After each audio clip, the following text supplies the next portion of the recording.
Hello, everyone, and welcome to another episode of I Am Christina DiArcangelo.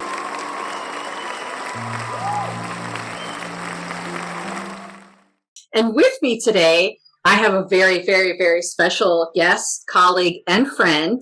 And you guys know I only use that term friend when it really means something to me. Harvey Castro, Dr. Harvey Castro. Thank you so much for joining us today. Thanks for having me. I'm honored to be here and always a pleasure to talk to my friend.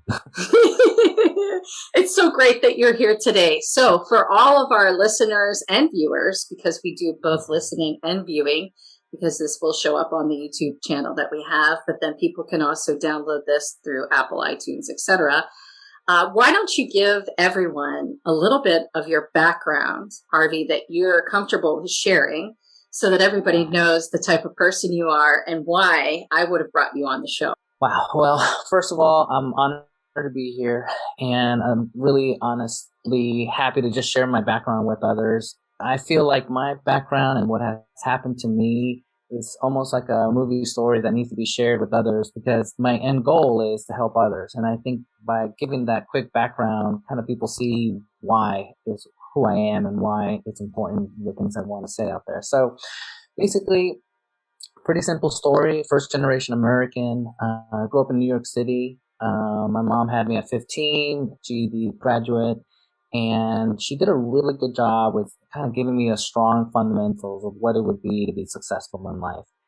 And, growing up, I remember just having literally nothing, having my uncle bring us groceries, going to the grocery store with food stamps, asking my mom, what are these funny looking bills? They don't look like dollars. And she's like, that's food stamps. That's how we eat. And then I remember waiting on these long lines and getting government cheese and dried milk. And that was our food. And then growing up, I just remember seeing my mom, ironically, just working so much that I wouldn't even actually get to physically see her. So I was that latchkid child at age 5, walking to the elementary school, and I look back now thinking, would I do that to my 5-year-old? I would cringe. I was like, heck no. And so, she had to do what she had to do to survive. But luckily for me, throughout my life, she just kind of kept giving me principles and encouraging words. And at an early age, I thought, this is not going to be my life. I'm going to work hard. I'm going to be successful. And success is defined by not by money, but by making sure that I have time with family and loved ones. And so early on, I joined the U.S. Army to help pay for college. I ended up going to medical school. And then throughout medical school, I always needed to think outside the box to pay for things. So I ended up reviewing books to get free books. I always ended up doing outside the thinking. Back in the day when, when I was applying for college, I was literally mailing letters to different companies asking them if they could help me with college. And I was getting some money to pay my school. And then as time went on, I always thought, you know what, I need to do more. That strong push to do more came from my background. So, not having anything, I thought, you know what, let me see what else I can do. So I started my own iPhone app company. I ended up having over 30 apps. And then after that, I had a vitamin company.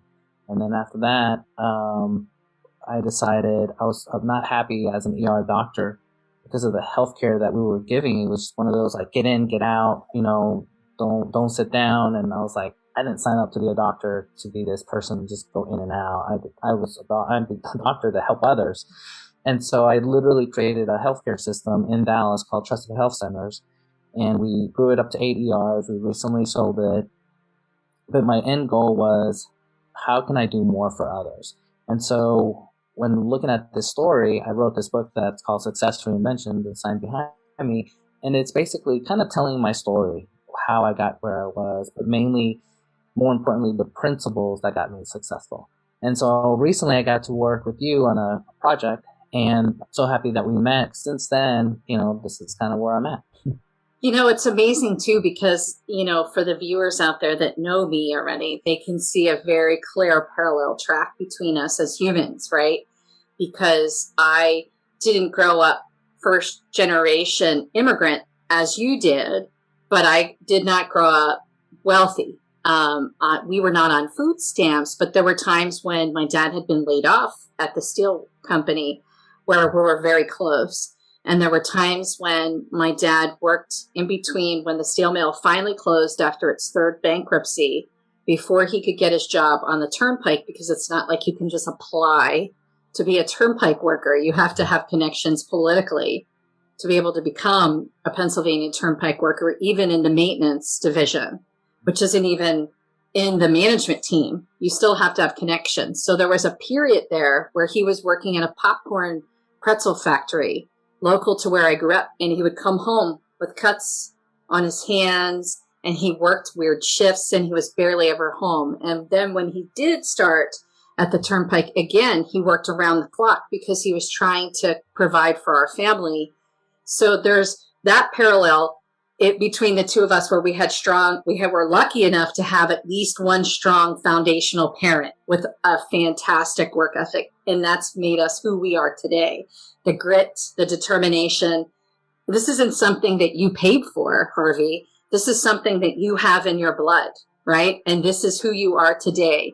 And the way that you interact with your family and how they're important to you. While work is obviously important in helping patients, and then now with your book, helping people who are reading the book, so to speak, reinventing themselves and being more positive, family is number one to you. So there's all those things that I feel like we're intertwined as humans, but also as friends and then colleagues with your medical background and what I do in research.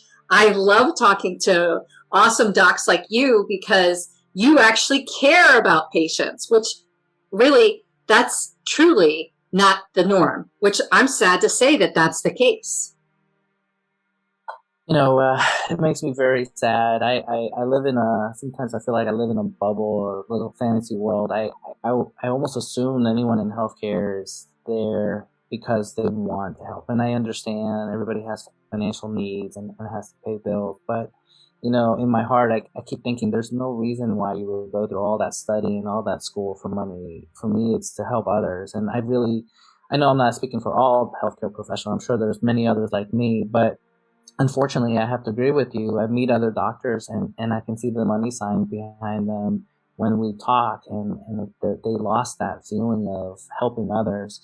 And I don't know if it's just people who overextend themselves to the point where they have to work more and now they're burnt out, or if it's a combination with COVID. I know in the ER world, we're having to see more patients, and unfortunately, a lot of doctors are taking with their own health. And so I can understand. But at the end of the day, I feel like there's no excuse to not give 100% care. It's another human being. Throughout med school, I had a really hard time with ethics because, they would tell us all these things that were going on. And to me, it seemed pretty black and white. You just do the right thing. There is no ethics. Like, you just always do the right thing. And right. When you're faced with a financial burden of money, you don't look at money. You look at the person. And it makes me sad that that's where we're headed. The reason I wrote this book is I was this scared child that didn't know what to do. And I thought, what? There's a lot of teenage pregnancies out there, a lot of people that also get divorced that have children. And I was thinking those mothers need a book to help them kind of motivate them, and what are the principles of success. And again, success varies. For me, it's family time. For some others, it may be money or a combination of. But my goal again was give them the tools to succeed, give them what it needs to take. And recently I did an e-course for the book to help others. And then that's kind of what I'm doing now. On top of that, since Trusted is no longer here, I'm actually looking at different healthcare needs in Dallas-Fort Worth. And I'm considering actually starting my own company in the spring for another need here in DFW. So that is so awesome. I mean, one of the things that I love about you is not only are you a physician, but you also have a business degree as well. So not a lot of physicians out there do that. And I think it's important from a physician standpoint to understand business, because there's a lot of shady stuff that goes on in business, and you have to protect yourself, right? You can't just assume that everybody's like us, and we're built with integrity and honesty as our primary foundations. It's not always the case. And so that was one of the things that I loved when I met you, was the fact that you're integrity based, you're trustworthy. Like, you just automatically want to trust you, Dr. Harvey, when I meet you or when I met you. And then the fact that you remind me of one of my very good friends who I mentioned to you even before we got on the podcast, Dr. Donner, because he's the same kind of doctor. And it's just awesome to be able to work with people like you from a physician standpoint, but from a business standpoint and everything in between, your coaching skills, the fact that you always look for the positive light at the end of the tunnel. I think that's really tremendous, especially during the times that we're in today, the way we live our lives with respect to COVID, right? And how things are not the same anymore, right? Our lives are never going to be the same anymore because of what's happened to us. And I don't know about you, but there's a point this weekend where I was thinking to myself, we're never going to have the same life anymore, because of what has happened to us from a COVID standpoint. And I agree. A couple things you said that really hit home. I think doing business with people that are genuine is key, and it's really hard to know who you're doing business with, but it's important to see their inner why. For me, my inner why was having nothing but to make sure that I'm giving back to the community and those that don't have. When I know a lot of people call me and they're like, hey, I want to start my own company. And there's so many facets to that question that you want to make sure that you're surrounded by a team that you can trust. And you want to make sure that your goals align. I look at other people that are trying to start businesses and I meet the two and I'm thinking, one person is thinking short term, the other person is thinking long term, and that's good. But when it comes to finances, sometimes that's bad. If one person's like, okay, we just made $1. Where's my portion? I want it now. Right. As opposed to having two business partners or a team that all think the same, saying, you know what, we're not touching this profit until we get to this point because we want to grow the company. And so often I see greed hurt the things that are coming. Like because of greed, it halts things, it negates the growth, and sometimes closes the businesses. So, for those that are out there listening, I would make sure that you are with sincere people, that you think things through, that you think outside the box. But like you said, you want to surround yourself with those kind of people that are going to be genuine. Because if you don't, you're going to start having shortcomings that you'll start seeing sooner or later, unfortunately. Absolutely. And it's happened to all of us, right, in business where, you and I are trusting people. We have our eyes wide open. We're paying attention. Stuff isn't slipping by us. Trust and believe that. But the point is that we start on the basis of trust, right? Because if we can't have that basis, then why are we doing what we're doing, right? And today I actually just shared a trailer for Inner Circle, which is a cannabis group of professionals. It's just like it sounds, the Inner Circle, and it's about trust and integrity. So it's about working with individuals in the space of medical cannabis from a professional standpoint for medical purposes, where we can trust everybody that's in the group to say and do what they say, right? So there's a lot of people in multiple industries, right? I know you've run into them, Harvey, where people are like, oh, I can do this and I could do that. And then you start talking to them and you start like watching things and you realize that they won't really do what they say and they don't have the skill sets to do it. And it's like, man, I just wasted a couple of weeks talking to this cat for no reason because they're not doing anything that they said they were going to do. I always say proof is in the pudding. Let's see what they do. They can say one thing, but if they end up doing another, then you know where their heart is and where their goals are and what they're going to do. With that said, I try to be optimistic with every person I meet and give them the benefit of the doubt. And I think you're the same way. Mm-hmm. But unfortunately, sometimes we get burned by the wrong people. But what I love about us in general is that we give. And as long as we're giving, I know that makes us happy.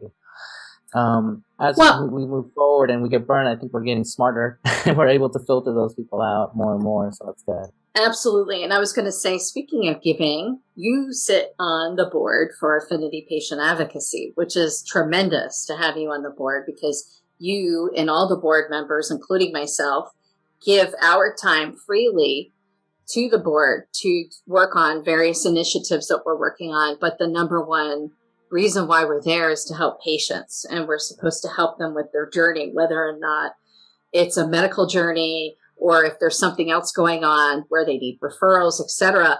those are the things that we do as a board, is to try and help people. So you give back to us along with all the other organizations that you give back to throughout the United States with your career. Yeah, it's been fun. I feel blessed that I feel so somewhat young and doing a lot of things. I always joke with my kids, or my kids joke with me, that they don't see me ever retiring. They always see me doing something.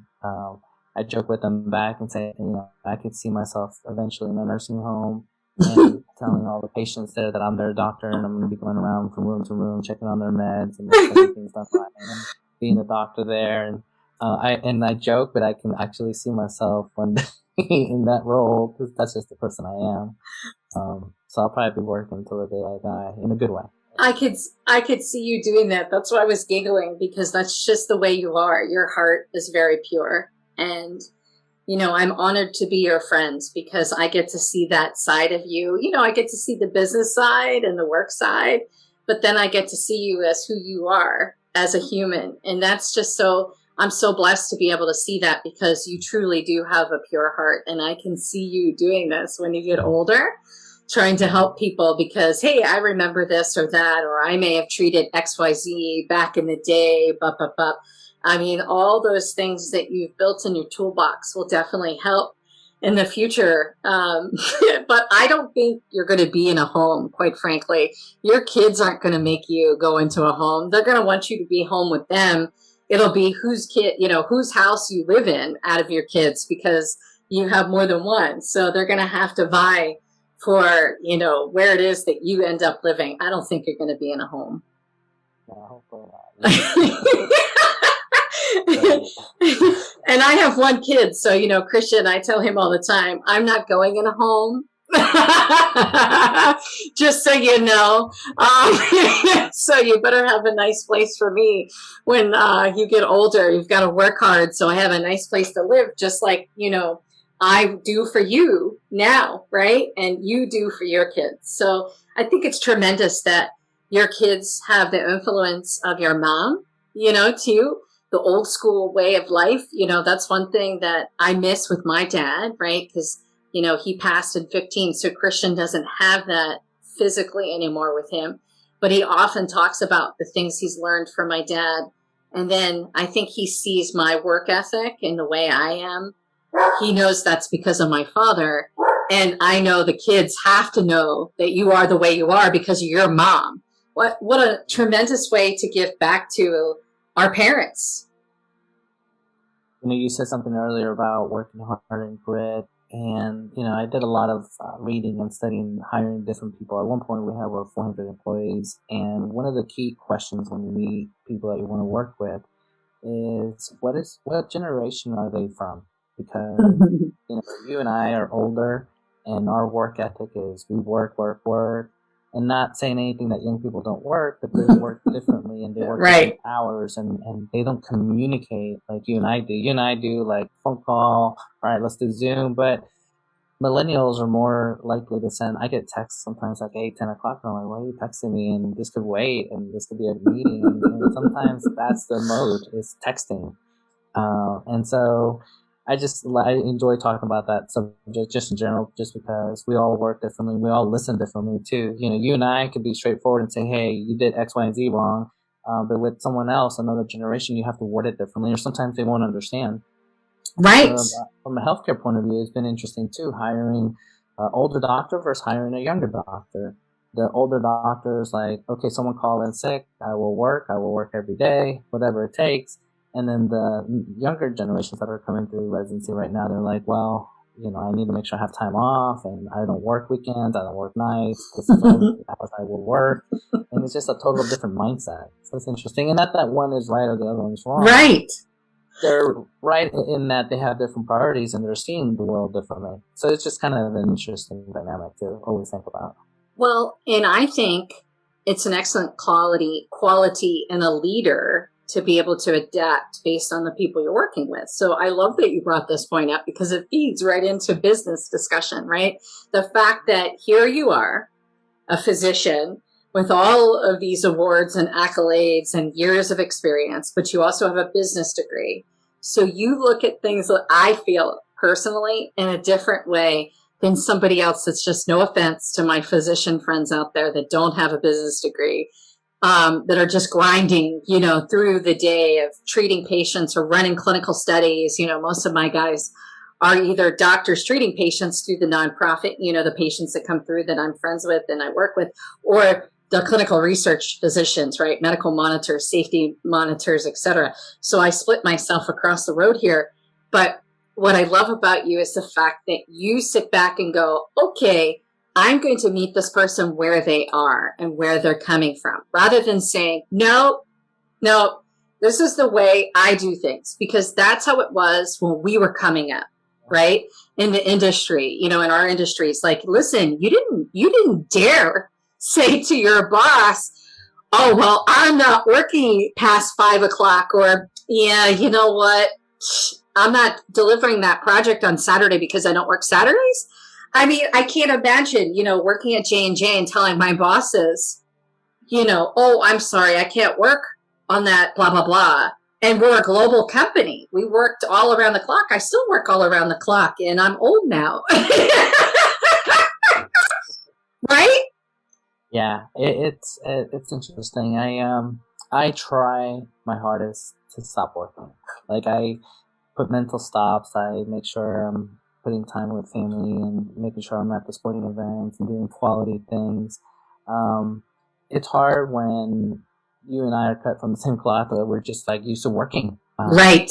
I don't turn it off, and my fiance sometimes gets on me and says, "Hey, take a break, stop. Like, don't think about anything. Just enjoy life. Just right. Walk, just go." Unfortunately, in a good and bad way, I'm always kind of thinking of solutions to problems or new ideas or new things, and it's almost bad, but at the same time, it's good, because that's what keeps me happy and healthy, is that I'm using my mind and I'm continuing to work. I can't imagine not working on something, and that's why I think even when I'm, so-called retired, I'm still going to be working, because I just can't stay still. No. Going out to vacation, I can't take that time off and then just sit there and do nothing. I need to do something with my mind. That's right. That's right. And then the kids are probably like, when you do take the time off and you're all in their space, whoa, Dad, I've got this, like, go back to doing whatever you're doing, because I'm doing this. I see it with Krish at times. There are times when he's like, Mom, don't you have some work to do? Why are we sitting down watching whatever we're doing, right? And I'm like, hey, I'm spending time with you. I've clocked out, for the day, and I need to spend some time with you, because, listen, we're not helicopter parents, you and I, we're in it, and we're there, and we're trying to help these kids, and we're trying to show them what it's like to work hard, but also have that division of time for our family, because it's important that they see that too. It's not about the materialistic things that we provide to these kids. It's not about the glamour, of being on set, say, or being at an award thing, or being at an event or whatever, because we're there. No, it's about everything that makes us up who we are. And it's about our foundation. And that's what's important for these kids, because we're raising these kids to come up after the kids that we're working with now. Yeah, I encourage everybody out there, we don't know about tomorrow. I don't know if I'll be around tomorrow even. I mean, things happen, but what I do know is that I can always make sure that every day I do things that, I call my mom, I call my kids, or do something for me that I know is fruitful, and that it's not like I'm running a rat race and not having time for my own loved ones. I make sure that every day I do something for my fiance, or do something for my kids. It could be mine, and be a text saying, "Hey, Daddy loves you," or something. And I encourage people to do that, because you don't want to go a lifetime and then be like, "Oh my God, when was the last time I did X, Y, and Z?" That's absolutely right. So with that, I am going to have to say goodbye, because you and I can talk forever. And I promised you, because I know that you have another meeting behind us, and you squeezed me in. I appreciate that you squeezed me in. But I think it's also important that this is the way we end the podcast, because it's important. It's a very, very important lesson. And if people who are viewing us today or listening to us, they should definitely either buy the paperback or buy the web book, the ebook on Amazon, Success Reinvention, because I read it shortly after I met Dr. Harvey Castro. And, I still keep it on my nightstand. I haven't told Harvey this, but I keep it on my nightstand. So at the end of the day, if there's points where I feel like, you know what, I need to redirect myself a little bit, because as an entrepreneur, a CEO, and in my case, a single mom, there's a lot going on, right? And so sometimes I just need to pick the book up and open it up for myself mentally. So I would encourage people to buy your book. I mean it from the bottom of my heart. I would never plug it if it sucked.